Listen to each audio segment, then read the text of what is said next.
প্রবাসী শ্রমিকদের কাজ এবং নিরাপত্তার দায়িত্ব রিক্রুটিং এজেন্সির, বললেন প্রধানমন্ত্রী। প্রধানমন্ত্রী হিসেবে শেখ হাসিনার টানা 1 যুগ আজ। ক্লিনিক্যাল ট্রায়ালের জন্য টিকা উৎপাদনের অনুমতি পেল গ্লোব বায়োটেক। রোহিঙ্গা ক্যাম্পের মূল নিরাপত্তার দায়িত্বে থাকবে পুলিশ, বললেন স্বরাষ্ট্রমন্ত্রী।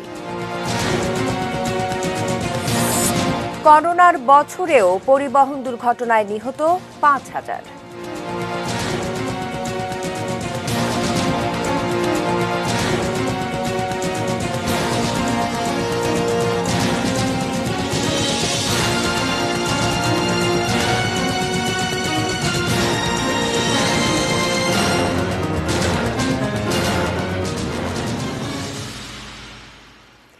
দেখছেন এটিএন নিউজ। 3টা নিউজ আওয়ারে আপনাদের সঙ্গে রয়েছি আমি শ্রাবণী চালি। শুনছিলেন সংবাদ শিরোনামগুলো।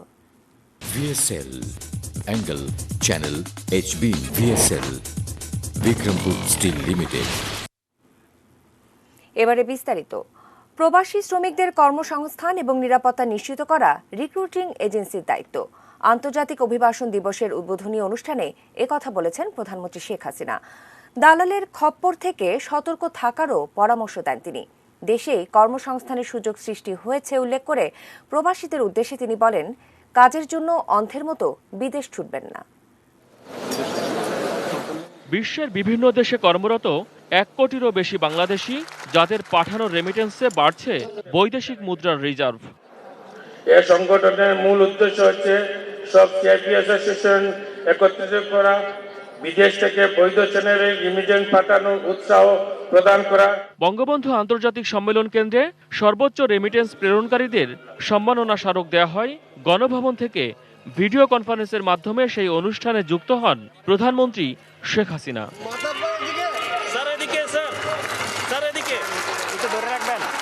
করোনা মহামারীর কারণে প্রবাসীদের বড় একটি অংশ কাজ হারিয়েছেন। দেশে ফিরেছেন অনেকেই, তবে তাদের হতাশ না হয়ে দেশেই ব্যবসার পরামর্শ দেন প্রধানমন্ত্রী। এখন আমাদের দেশে কাজেরও যেমন অভাব নেই, খাবারেরও অভাব নেই আল্লাহর রহমতে।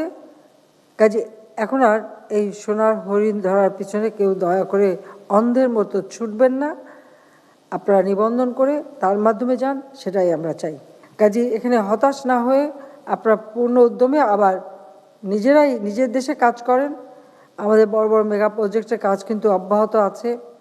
প্রধানমন্ত্রী জানান, সরকারের পক্ষ থেকে প্রবাসীদের সব ধরনের সহায়তা দেয়া হচ্ছে, তবে বিদেশে যাওয়ার আগে দক্ষতা অর্জনের পরামর্শ দেন তিনি।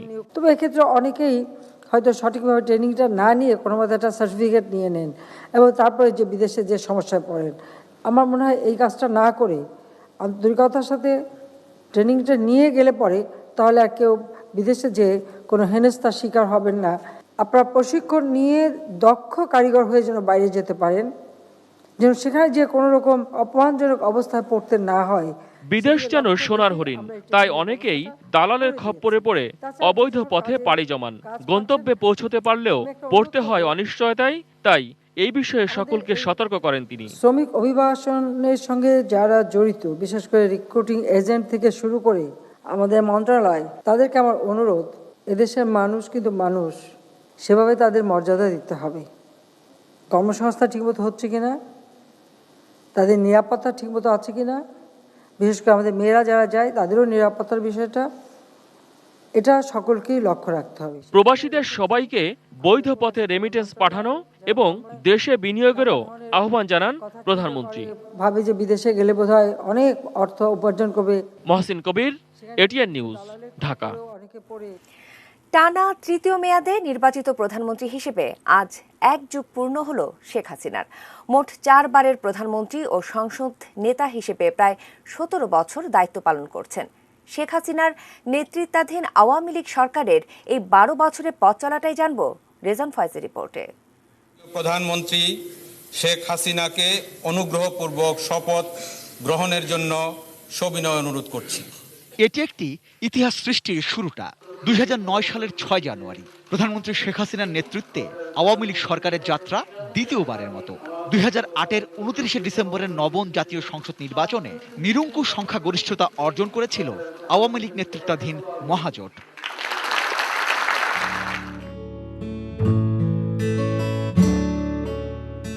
এরপরই শেখ হাসিনার নেতৃত্বে উন্নয়নের মহাসড়কে যাত্রা নতুন এক বাংলাদেশের। এক পদ্মা সেতুই তো এখন এগিয়ে যাওয়া বাংলাদেশের বড় বিজ্ঞাপন।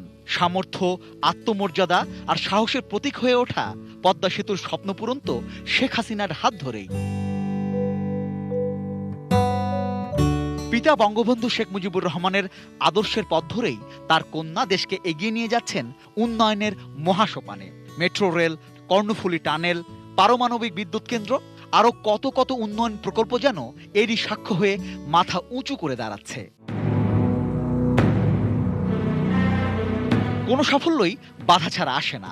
রাষ্ট্র ক্ষমতায় টানা 12 বছরের প্রতিটি মুহূর্ত নানা চ্যালেঞ্জ মোকাবেলায় এগিয়ে যেতে হচ্ছে শেখ হাসিনাকে। বঙ্গবন্ধু হত্যা আর যুদ্ধাপরাধের বিচার, এমন আরো নানা অর্জন সত্যি হতে পারে কদিন আগেও বিশ্বাস করতে পেরেছিলেন কতজন? কিংবা ডিজিটাল বাংলাদেশ, একসময় যারা একে শুধুই কথার কথা ভেবেছেন, তথ্য প্রযুক্তিময় এই বাংলাদেশ এখন তো সবার জন্যই বিস্ময়। আবার ধরুন, রোহিঙ্গাদের সাময়িক আশ্রয় দেবার সিদ্ধান্তে সারা বিশ্বে মানবিক বাংলাদেশের বিশাল এই ভাবমূর্তি তো তারই সিদ্ধান্তে। শেখ হাসিনার সরকারের যুগপূর্তিতে ইতিহাসের সবচেয়ে বড় চ্যালেঞ্জের মুখে বাংলাদেশ আওয়ামী লীগ সরকার। করোনা মহামারীর সংকট থেকে দেশ, দেশবাসী আর অর্থনীতিকে রক্ষার এই কঠিন চ্যালেঞ্জে শেখ হাসিনার নেতৃত্বই যেন এখন সবচেয়ে বড় ভরসার জায়গা। তবে রাষ্ট্র ক্ষমতা কিংবা নিরাপত্তার ঘেরাটোপ সবকিছু ছাপিয়ে সাধারণ মানুষের প্রধানমন্ত্রী হয়ে থাকাই যেন গত 12 বছরে প্রধানমন্ত্রী শেখ হাসিনার সবচেয়ে বড় অর্জন। বহুদূর বহুদূর হেঁটে এসেছো। Rezwan Faiz, ATN news, Dhaka. এবারে জানাবো করোনা পরিস্থিতি। ক্লিনিক্যাল ট্রায়ালের জন্য প্রয়োজনীয় টিকা উৎপাদন করার অনুমোদন পেয়েছে দেশীয় প্রতিষ্ঠান গ্লোব বায়োটেক। ওষুধ প্রশাসন অধিদপ্তর গ্লোব বায়োটেককে এই টিকা উৎপাদনের অনুমতি দিয়েছে। তারা এই টিকার নাম দিয়েছেন বঙ্গোভ্যাক্স। গত বছরের 2 জুলাই নতুন করোনা ভাইরাসের টিকা উদ্ভাবনের দাবি করে গ্লোব বায়োটেক লিমিটেড। প্রতিষ্ঠানটি গত 8 মার্চ এই টিকা তৈরির কাজে হাত দেয়। বিশ্ব স্বাস্থ্য সংস্থার তালিকায় টিকা উৎপাদনে সক্ষম প্রতিষ্ঠান হিসেবে বাংলাদেশের গ্লোব বায়োটেকের নাম রয়েছে। এর আগে প্রতিষ্ঠানটির গবেষণা ও উন্নয়ন শাখার প্রধান আসিফ মাহমুদ জানিয়েছিলেন, বিভিন্ন দেশে যে 156টি টিকা পরীক্ষামূলক প্রয়োগের পূর্বাবস্থায় রয়েছে, তার মধ্যে গ্লোবের 3টি টিকাও রয়েছে। করোনা টিকা আমদানি নিয়ে নানা আলোচনার মধ্যেই আজ গ্লোব এই অনুমোদন পেল।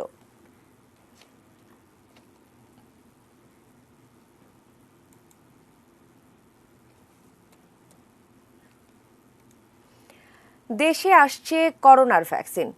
কার কাছ থেকে কত ভ্যাকসিন পাওয়া যাবে, কারা পাবেন, কিভাবে পাবেন, আর পেলেই বা সেটা কবে নাগাদ, এমন সব বিষয় নিয়ে চলছে আলোচনা।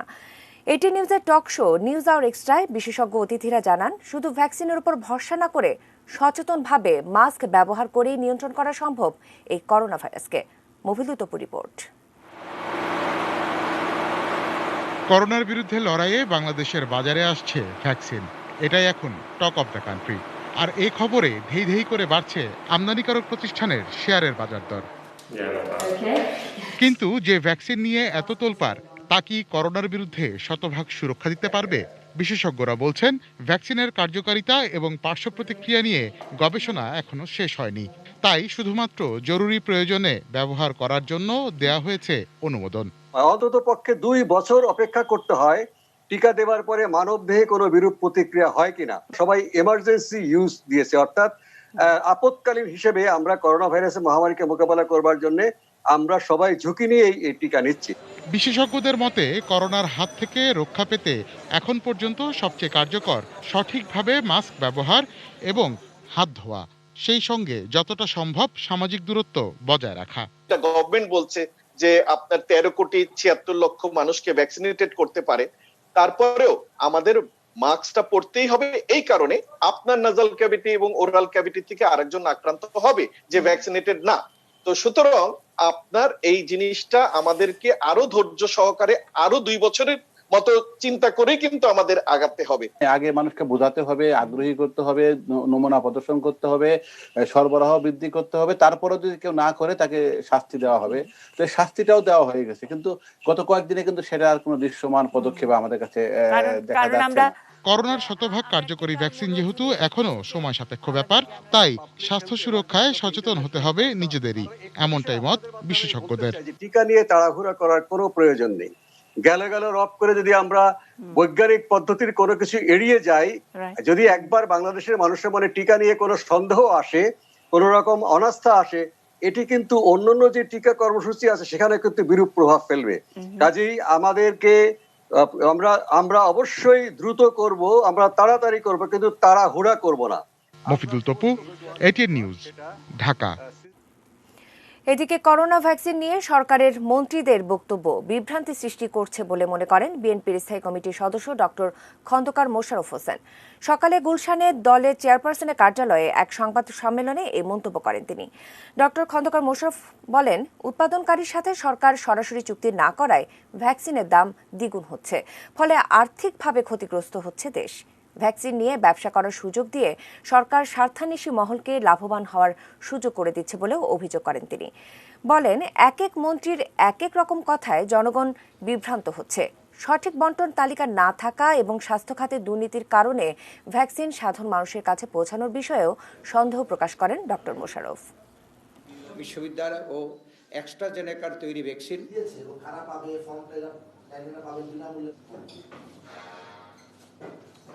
সরাসরি সরকার প্রস্তুতকারী প্রতিষ্ঠানের কাছ থেকে ভ্যাকসিন ক্রয় করত, তাহলে প্রায় অর্ধেক মূল্যে বাংলাদেশ ভ্যাকসিন পেত।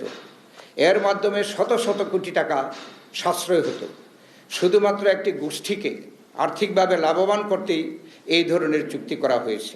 সরকারকে অনতিবিলম্বে ভ্যাকসিন সংগ্রহ, মূল্য ও সংরক্ষণ এবং বিতরণ ব্যবস্থা সম্পর্কে সুস্পষ্ট বক্তব্য জনগণের সামনে উপস্থাপনের জন্য আমরা জোর দাবি জানাচ্ছি। অন্যান্য প্রসঙ্গ, স্বরাষ্ট্রমন্ত্রী আসাদুজ্জামান খান কামাল জানিয়েছেন, রোহিঙ্গা ক্যাম্পের মূল নিরাপত্তার দায়িত্ব থাকবে পুলিশের হাতে। প্রয়োজনে র্যাব, বিজিবি বা সেনাবাহিনীর সহায়তা নেওয়া হবে। সচিবালয়ে আজ এক সংবাদ সম্মেলনে একথা জানান তিনি। স্বরাষ্ট্রমন্ত্রী বলেন, ভাষান্তরে উৎসুক জনতা যেন ভিড় না করে সেই ব্যবস্থা করা হচ্ছে। কক্সবাজারের রোহিঙ্গা ক্যাম্পগুলোর চারপাশে কাঁটা তারের বেড়া নির্মাণ সহ ওয়াকওয়ে, ওয়াচ টাওয়ার ও সিসিটিভি ক্যামেরা লাগানো হচ্ছে। স্বরাষ্ট্রমন্ত্রী আরও জানান, রোহিঙ্গা ক্যাম্পে পুলিশি নিরাপত্তা আরও জোরদার করা হচ্ছে এবং রাতের বেলা নিরাপত্তা আরও বাড়ানোর সিদ্ধান্ত নিয়েছে সরকার।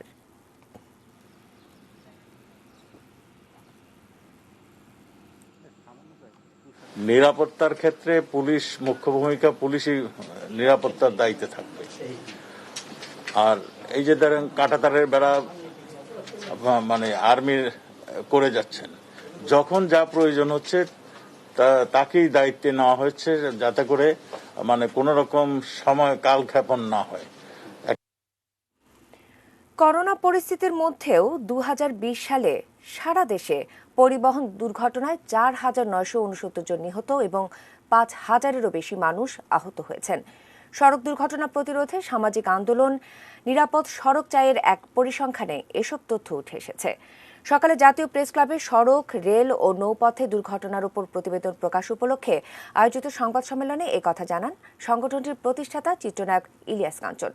পরিসংখ্যানে দেখা যায়, সড়ক পথে দুর্ঘটনা ও নিহতের হার বরাবরের মতোই বেশি। শুধু সড়কেই ঝরে গেছে 3,800টি প্রাণ। দুর্ঘটনায় 212 এবং তুলনামূলক নিরাপদ বিবেচিত রেলপথে মৃত্যু হয়েছে 129 জনের। এছাড়া অপ্রকাশিত দুর্ঘটনা, হাসপাতালে ভর্তি ও সেখান থেকে ছাড়ের পর মৃত্যুর শতকরা হিসেব ধরে নিহতের মোট সংখ্যা প্রকাশ করা হয়। দুর্ঘটনার সংখ্যা হচ্ছে তাহলে 4,092টি এবং নিহতের সংখ্যা হলো 4,969টি। নির্দিষ্ট গতি নির্ধারণ করা সত্ত্বেও তা মানা হয় না। 2020 সালে বাস, ট্রাক ও কাভার্ড ভ্যান মিলিয়ে সর্বোচ্চ দুর্ঘটনা ঘটিয়েছে, যা সড়ক দুর্ঘটনার 40%। প্রচার বিমুখ হয়ে সমাজের কল্যাণে যারা কাজ করছেন তাদেরকে সম্মানিত করা কর্তব্য বলে মন্তব্য করেছেন এটিএন নিউজ ও ATN Bangla chairman doctor Mahfuzur Rahman. মঙ্গলবার শিক্ষানুরাগী আব্দুল কাদের মোল্লাকে শিক্ষাবন্ধু খেতাব প্রদান অনুষ্ঠানে তিনি একথা বলেন। শারীরিক দূরত্ব এবং স্বাস্থ্য বিধি মেনে সেখানেই বসছে অস্থায়ী ক্লাস। করোনাকালে ভ্রাম্যমাণ শিক্ষা ব্যবস্থা পরিচালনা ছাড়াও গত ৩ দশক ধরে বিভিন্ন প্রতিষ্ঠানের অবকাঠামো নির্মাণ, আর্থিক অনুদান ও শিক্ষার্থীদেরকে বৃত্তি প্রদানের পাশাপাশি সমাজ উন্নয়নের নানা খাতে অবদান রাখেন আব্দুল কাদির মোল্লা। শিক্ষার মানোন্নয়নে বিশেষ ভূমিকা রাখায় ডিবেট ফর ডেমোক্রেসির আয়োজনে তাকে দেয়া হয় শিক্ষাবন্ধু খেতাব। অতি সাধারণ ঘরে জন্ম নিয়ে জীবন সংগ্রামের ঘাত প্রতিঘাতে এই অসাধারণ মানুষটি বিত্তশালী হয়ে উঠলেও নিজের অতীত যেমন ভুলে যাননি, তেমনি সমাজের পিছিয়ে পড়া মানুষগুলোরও পাশে দাঁড়াতে ভোলেননি। এই করোনাকালে আব্দুল কাদের মোল্লাদের মতো কিছু কিছু লোক কিন্তু রয়েছে, চিকিৎসার জন্য অতি গোপনে তারা অর্থ সাহায্য করেছে, হাই ফ্লো অক্সিজেনের জন্য তারা টাকা দিয়েছে, ভেন্টিলেটরের জন্য তারা টাকা দিয়েছে। সুতরাং আব্দুল কাদের মোল্লারাই কিন্তু বিজয়ী হবে। তবে সার্টিফিকেটধারী শিক্ষা নয়, মূল্যবোধের শিক্ষার আলোয় সমাজকে আলোকিত করতে গুণগত ও মানসম্পন্ন শিক্ষা ব্যবস্থা জোরদারের আহ্বান জানান আব্দুল কাদির মোল্লা। সবগুলি শিক্ষা প্রতিষ্ঠান থেকে এই যত শিক্ষার্থী বের হবে তারা যাতে এই সার্টিফিকেট গ্রহণ করার সাথে সাথে নিজে বলতে পারে দাঁড়ায় যেন আমি প্রকৃত শিক্ষা, মানসম্মত শিক্ষা, জীবনে আলো ছড়ানোর মতো শিক্ষা আমি গ্রহণ করছি এবং এই শিক্ষা একদিন না একদিন আমাকে আলোকিত করবে, আমার পরিবারকে আলোকিত করবে, আমার সমাজকে আলোকিত করবে। শিক্ষাবন্ধু খেতাব সম্মাননা স্মারক তুলে দেন এটিএন নিউজ ও এটিএন বাংলার চেয়ারম্যান ডক্টর মাহফুজুর রহমান। বলেন, গুণীজনদের সম্মান করা নতুন প্রজন্মেরও নৈতিক ও সামাজিক দায়িত্ব। যে আমি যদি কাউকে সম্মান না দিতে পারি আমিও কিন্তু সেই সম্মানটা পাবো না।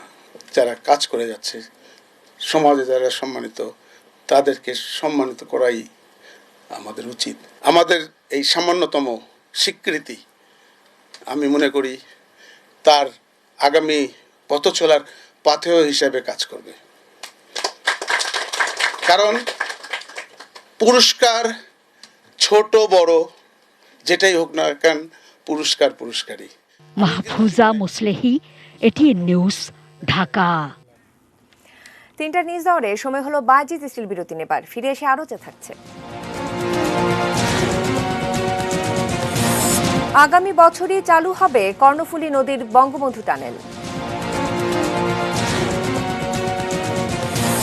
টেকনাফে আসামি ছিনতাইয়ের চেষ্টা, পুলিশের গুলিতে আরেক আসামি নিহত।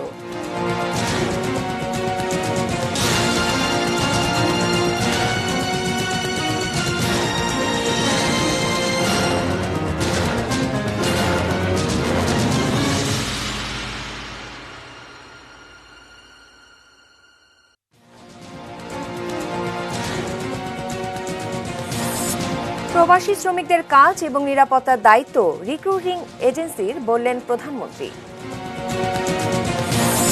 প্রধানমন্ত্রী হিসেবে শেখ হাসিনার টানা 1 যুগ আজ। ক্লিনিক্যাল ট্রায়ালের জন্য টিকা উৎপাদনের অনুমতি পেল গ্লোব বায়োটেক। রোহিঙ্গা ক্যাম্পের মূল নিরাপত্তার দায়িত্বে থাকবে পুলিশ, বললেন স্বরাষ্ট্রমন্ত্রী। করোনার বছরেও পরিবহন দুর্ঘটনায় নিহত 5000।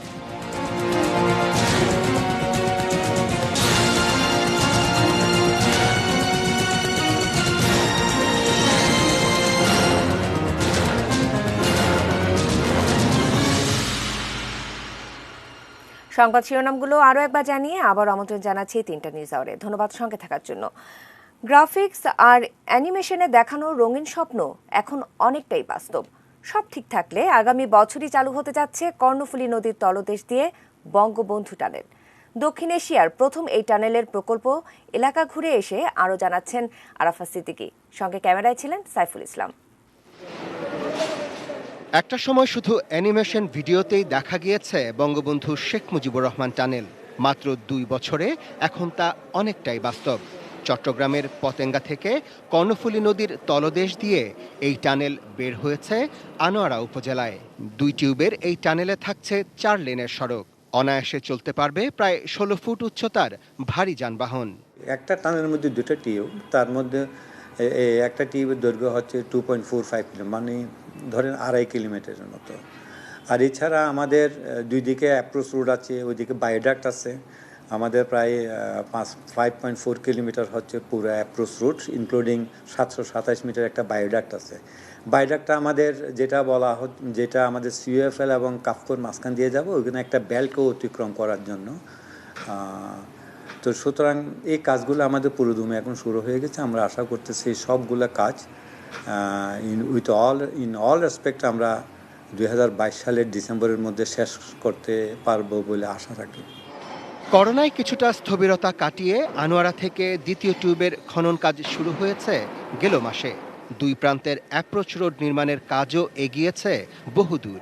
এরই মধ্যে যান চলাচলের জন্য খুলে দেওয়া হয়েছে ঢাকা চট্টগ্রাম মহাসড়ক থেকে পতেঙ্গা পর্যন্ত 4 লেনের বাইপাস মেরিন ড্রাইভ সড়ক। যেটা কোভিড সিচুয়েশনে আমরা একটু প্রবলেমে পড়া হয়েছিল, তবু আমরা আমাদের ঊর্ধ্বতন কর্তৃপক্ষের সহায়তায় আমরা বিভিন্ন প্রবলেমগুলো ওভারকাম করে আমরা সীমিত আকারে টানেল এক্সকাভেশনের কাজ চালিয়ে যেতে পেরেছি, যার ফলে আমরা কাজ বন্ধ করতে হয় নাই। এই টানেল যুক্ত হবে এশিয়ান হাইওয়ের সঙ্গে। ঢাকা থেকে কমে আসবে পর্যটন নগরী কক্সবাজারের দূরত্ব। চট্টগ্রাম হবে সাংহাইয়ের আদলে 1 সিটি 2 টাউন। গুরুত্ব বাড়বে মহেশখালীতে নির্মাণ হতে যাওয়া গভীর সমুদ্র বন্দরের। চলতি বছরের শেষ নাগাদ আনোয়ারা থেকে কর্ণফুলী টানেলের দ্বিতীয় টিউবটি এই পতেঙ্গা প্রান্তে এসে যোগ হবে। তারপর হয়তো আরও একটি বছর, অর্থাৎ সব ঠিক থাকলে 2022 সালের শেষ নাগাদ বঙ্গবন্ধু শেখ মুজিবুর রহমান টানেল বাংলাদেশের গৌরব, সমৃদ্ধি ও উন্নয়নের প্রতীক হয়ে উঠবে। Arafat Siddiqui, ATN news, Chittagong.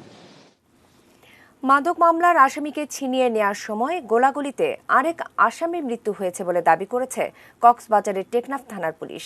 বুধবার মধ্যরাতে টেকনাফ সদরের মিঠাপানির ছড়া এলাকায় এই ঘটনাটি ঘটে। টেকনাফ মডেল থানার ভারপ্রাপ্ত কর্মকর্তা মোহাম্মদ হাফিজুর রহমান জানান, নিহত তরুণের নাম খোরশেদ আলম। তিনি জানান, হাবিরছড়া এলাকা থেকে মাদক সহ একাধিক মামলার পলাতক আসামি শামসুল আলম ওরফে কালা শামসুকে গ্রেফতার করে পুলিশ। শামসুকে ছিনিয়ে নিতে তার লোকজন অস্ত্রশস্ত্র নিয়ে মিঠাপানির ছড়া বাজারে পুলিশের ওপর হামলা চালায়। পুলিশ পাল্টা গুলি ছুড়লে অর্থ পাচার ও মাদক মামলার আরেক আসামি খোরশেদ আলম গুলিবিদ্ধ হয়। পরে হাসপাতালে মারা যায় সে। এ সময় এএসআই মোহাম্মদ রতন মিয়া, কনস্টেবল শরীফুল ও বলরাম নামে নিজেদের 3 সদস্য আহত হয়েছেন বলেও দাবি করেছে পুলিশ। জামালপুরে অটো বাইক শ্রমিক কল্যাণ সোসাইটির নামে প্রতিদিন তোলা হচ্ছে চাঁদা। শ্রমিক কল্যাণের নামে মাসে কোটি কোটি টাকা চাঁদাবাজি হলেও সেই টাকা যাচ্ছে তথাকথিত শ্রমিক নেতাদের পকেটে। জামালপুর প্রতিনিধি লুৎফুর রহমানের তথ্য ছবিতে দেখব ডেস্ক রিপোর্ট। জামালপুর পৌরসভা সহ জেলার 7 উপজেলায় প্রতিদিন অন্তত 10,000 অটোবাইক চলাচল করে। শহরের 6টি পয়েন্ট সহ জেলার গুরুত্বপূর্ণ পয়েন্টে পয়েন্টে অটোবাইক শ্রমিক কল্যাণ সোসাইটির এভাবেই চাঁদা তোলা হয়। চাঁদাবাজরা একে বলে জিবি তোলা। চালকদের অভিযোগ, প্রতি পয়েন্টে 10 টাকা করে প্রতিদিন 50 থেকে 70 টাকা চাঁদা দিতে হয় তাদের। না দিলেই মারধর ও লাঞ্ছনার শিকার। প্রতিদিনের জমা চাঁদা ও আনুষঙ্গিক খরচ বাদ দিয়ে যে টাকা থাকে তা দিয়ে সংসার চালানোই দায় চালকদের। আমরা জিবি দিতে চাই না, একরকম মারামারি বাইরে জায়গা। জিবি ছাড়া কোনো কথা নাই, মানে আমাদের দৈনিক মনে করেন 70 টাকা 80 টাকা চাঁদা দিতে হয়। জামালপুর শহরের রানীগঞ্জ বাজারে পৌরসভার সুপার মার্কেটে অবস্থিত জেলা শাখার প্রধান কার্যালয় থেকেই নিয়ন্ত্রণ হয় চাঁদাবাজি। প্রতি মাসে অন্তত 1.5 কোটি টাকা তোলার অভিযোগ রয়েছে শ্রমিক কল্যাণ সোসাইটির বিরুদ্ধে। শ্রমিক কল্যাণের নামে টাকা তোলা হলেও চালকদের কোনো সমস্যায় পাওয়া যায় না ওই কল্যাণ সোসাইটির কাউকে। এই জিবি তুলে ডেলি 10 টাকা করে, যদি 5 টাকা করে তুলে অনেক টাকা। এই টাকাটি কই যায়? এত বড় একটা করোনা গেল, এর মধ্যে আমরা শ্রমিকেরা কোনো সাহায্য সহযোগিতা পাই নাই। তবে শ্রমিক কল্যাণ সোসাইটির সাধারণ সম্পাদক দাবি করেন, শহরের 6টি পয়েন্টে রসিদ দিয়ে যে জিবি তোলা হয় তা চালকদের কল্যাণেই ব্যয় হয়। অ্যাক্সিডেন্ট থেকে শুরু করে বিভিন্ন দৌড়ধাপ শ্রমিকেরা একটা বাসের সাথে মারলো, একটা ট্রাকের সাথে এরকম দুর্ঘটনা ঘটে, বা অটো অনেক মারামারি হয়। আমরা এখান থেকে সমস্ত খরচটা বের করি। চাঁদাবাজি বন্ধে প্রয়োজনীয় ব্যবস্থা নেওয়ার আশ্বাস দিলেন জেলা police super. CNG station, baby taxi station, bus station, স্টেশনে তাদের নির্ধারিত সরকার নির্ধারিত যে ফি আছে, ভাউচার দিয়ে তারপরে টাকা নিতে হবে। এটা আমার নলেজে নেই, আমি দেখি, আমি আবার সভাপতি সেক্রেটারি এদেরকে ডাকবো, দেখে কথা বলবো যে কোথা থেকে কেন কার পারমিশনে তারা এই টাকাটা নিচ্ছে। শুক্লা সরকার, ডেস্ক রিপোর্ট, এটিএন নিউজ। জানাবো সোশ্যাল ইসলামী ব্যাংক লিমিটেড বাণিজ্য সংবাদ। বৈদেশিক মুদ্রায় লেনদেন সহজ করল বাংলাদেশ ব্যাংক। ব্যবসায়ী প্রতিষ্ঠানগুলো এখন থেকে বাংলাদেশ ব্যাংকের অনুমোদন ছাড়াই 1 লাখ মার্কিন ডলারের সমপরিমাণ অর্থ প্রয়োজনীয় ব্যয়ের জন্য বিদেশে পাঠাতে পারবে। সম্প্রতি বাংলাদেশ ব্যাংকের বৈদেশিক মুদ্রানীতি বিভাগ এই বিষয়ে একটি সার্কুলার জারি করেছে। এতে বলা হয়েছে, এখন থেকে ব্যবসায়িক প্রতিষ্ঠানগুলো বিগত বছরের আয়কর বিবরণীতে ঘোষিত ব্যয়ের 1% অথবা 1 লাখ মার্কিন ডলারের মধ্যে যেটা বেশি হবে সেই পরিমাণ অর্থ দিয়ে বিদেশ থেকে কেনাকাটায় ব্যয় করতে পারবে। তবে এই সুবিধা ব্যক্তি পর্যায়ে অর্থ প্রেরণের ক্ষেত্রে পাওয়া যাবে না।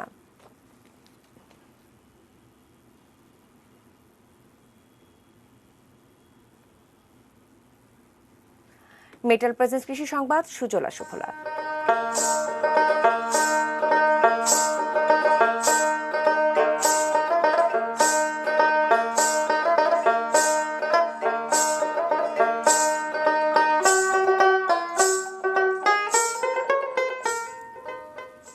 শেরপুরে শিম উৎপাদনে IPM প্রযুক্তি ব্যবহারের মাধ্যমে পোকামাকড় ও রোগবালাই সাফল্যজনকভাবে দমন করা যায়।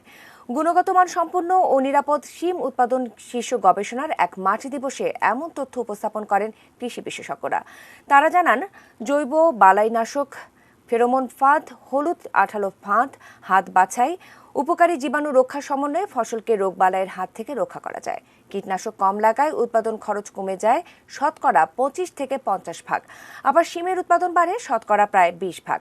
বিষমুক্ত এসব শিমের বাজারে চাহিদা বেশি থাকায় দামও ভালো পাওয়া যায়।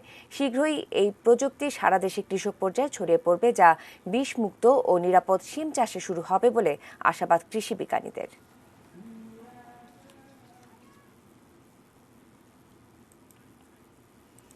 যথারীতি আবারও সময় হলো বায়াজিৎ ইস্ত্রির বিরতি নেবার। ফিরে এসে আরও থাকছে। প্রেসিডেন্ট ট্রাম্পকে গ্রেফতারে ইন্টারপোলকে ইরানের অনুরোধ। বুধবার ফেডারেশন কাপের প্রথম সেমিফাইনালে সাইফের প্রতিপক্ষ চট্টগ্রাম আবাহনী।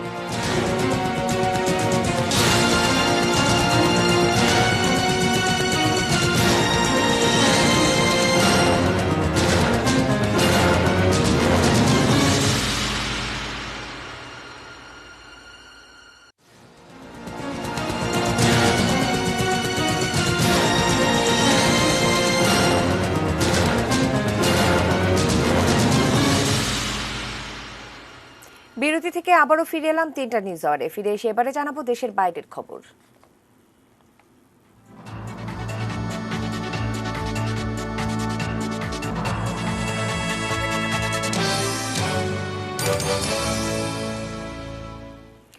মার্কিন প্রেসিডেন্ট ট্রাম্প সহ 48 মার্কিন কর্মকর্তাকে গ্রেফতারের ইন্টারপোলকে অনুরোধ জানিয়েছে ইরান। এক সংবাদ সম্মেলনে বিষয়টি নিশ্চিত করেছেন ইরানি বিচার বিভাগের মুখপাত্র গোলাম হোসেন ইসমাইলি।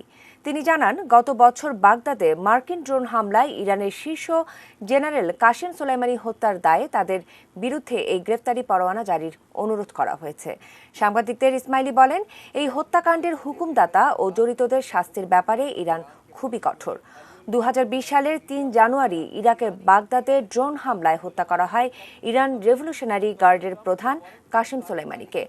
ওই হত্যাকাণ্ডের নির্দেশ দিয়েছিলেন মার্কিন প্রেসিডেন্ট ট্রাম্প। আর হত্যাকাণ্ডের পর বিশ্বব্যাপী নিন্দার ঝড় ওঠে।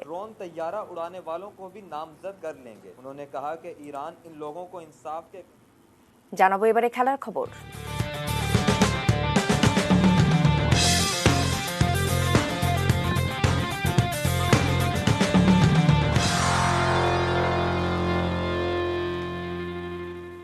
প্রথমবারের মতো ফেডারেশন কাপের সেমিফাইনালে উঠেছে সাইফ স্পোর্টিং ক্লাব। ফাইনালে যাওয়ার পথে তাদের বাধা এখন চট্টগ্রাম আবাহনী। বঙ্গবন্ধু জাতীয় স্টেডিয়ামে আজ প্রথম সেমিফাইনালে দুই দলের লড়াই শুরু হবে বিকেল 4টায়। ফেডারেশন কাপে দুর্দান্ত গতিতে ছুটছে সাইফ স্পোর্টিং। অপরাজিত থেকেই সেমিফাইনালে এসেছে তারা। আর টুর্নামেন্টে এখন পর্যন্ত 11 গোল দিয়েছে সাইফ, বিপরীতে হজম করেছে 3 গোল। পাশাপাশি ব্যক্তিগত পারফরম্যান্সেও এগিয়ে সাইফের নাইজেরিয়ান ফুটবলার কেনেথ। 4 গোল করে এখন পর্যন্ত টুর্নামেন্টের সর্বোচ্চ গোলদাতা তিনি। তবে নির্দিষ্ট কারো উপর নয়, পুরো দল হয়ে খেলেই সাফল্য আনতে চায় সাইফ। কোয়ার্টার ফাইনালে মোহামেডানের বিপক্ষে টাই ব্রেকারে ম্যাচের ফয়সালা হয় তাদের। এদিকে চট্টগ্রাম আবাহনীর বিপক্ষে ম্যাচ যে অবস্থায় হোক না কেন দল প্রস্তুত বলে জানিয়েছেন ডিফেন্ডার রহমত মিয়া। অন্যদিকে সি গ্রুপ থেকে রানার্স আপ হয়ে কোয়ার্টার ফাইনাল নিশ্চিত করে চট্টগ্রামের আবাহনী। শেষ চারের ওঠার লড়াইয়ে শেখ রাসেলের বিপক্ষে 0-2 গোলে জয় পায় মারফুল হকের শিষ্যরা। আমাদের ভিতর আসলে কোনো প্রেশার নেই। প্রেশার হচ্ছে চিটাং আবাহনীর ভিতর, কারণ তারা অনেক ভালো টিম, আর তারা অনেক সিনিয়র টিমও বলা যায় বিপিএলে। সো আমাদের ওরকম কোনো প্রেশার নেই। আমরা আমাদের যে পারফরমেন্সটা আছে সেটা 100% দেওয়ার চেষ্টা করব। আসলে আমাদের ফোকাসটা হচ্ছে এবার ট্রফিটা জেতা। তবে এটার মানে এই না যে প্রেশার নেই মানে আমরা সেমিফাইনাল থেকে চলে যাব বা আমরা হেসে খেলে বাদ পড়ে যাব, এরকমটা না। আমাদের ফোকাস আমাদের জায়গায় আছে। এরই সাথে শেষ করবো 3টা নিউজ আওয়ার। তবে তার আগে শিরোনামগুলো জানিয়ে দিচ্ছি আরো একবার। প্রবাসী শ্রমিকদের কাজ এবং নিরাপত্তার দায়িত্ব রিক্রুটিং এজেন্সির, বললেন প্রধানমন্ত্রী। প্রধানমন্ত্রী হিসেবে শেখ হাসিনার টানা 1 যুগ আজ। ক্লিনিক্যাল ট্রায়ালের জন্য টিকা উৎপাদনের অনুমতি পেল গ্লোব বায়োটেক। রোহিঙ্গা ক্যাম্পের মূল নিরাপত্তার দায়িত্বে থাকবে পুলিশ, বললেন স্বরাষ্ট্রমন্ত্রী। করোনার বছরেও পরিবহন দুর্ঘটনায় নিহত 5,000। আগামী বছরই চালু হবে কর্ণফুলী নদীর বঙ্গবন্ধু টানেল।